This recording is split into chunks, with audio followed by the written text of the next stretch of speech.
এই আজকে কি রান্না করতেছো? আজকে রান্না করতেছে তোমার হচ্ছে ওই যে কি বলে রুই মাছের মাথা দিয়ে বেগুন আলু, এটা একটা দারুণ একটা রেসিপি হবে আর কি। ঠিক আছে, আমাদের দেখাবো। বেগুন আলু কই দেখি কি?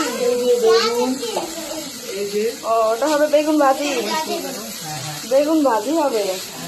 আর এই হচ্ছে মাছ। আচ্ছা, এই যে মাছ, ও মাছ দিয়ে পটল, রুই মাছ দিয়ে পটল। হ্যাঁ, রুই মাছ দিয়ে পটল আর কি। আচ্ছা, ঠিক আছে। সুন্দরই হয়েছে। আজকের রেসিপিটা খুবই মজাদার হবে। হ্যাঁ, ইয়েস ইয়েস ইয়েস, আপনি আসবেন, আপনাদের জন্য দাওয়াত রইল। হ্যাঁ, ওকে, সবাইকে দাওয়াত করে দিলা? সবাইকে দাওয়াত করলাম। আচ্ছা, ঠিক আছে। তুমি প্রশ্ন করো। এখন এটাকে কষানো হয়ে গেছে, এখন একটু পানি দিয়ে দাও। পানি দিয়ে দেবো? হ্যাঁ, আচ্ছা, পানি কোথায়? অল্প একটু পানি দিয়ে দাও।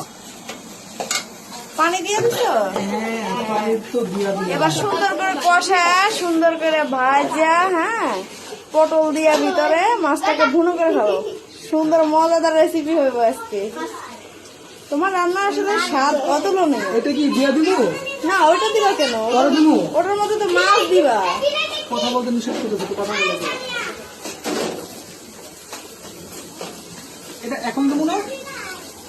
না, ওটা এখন না, একটু পরে। আগে ভাজো, মশলাটাকে সুন্দর করে ভাজো। ভাজার পরে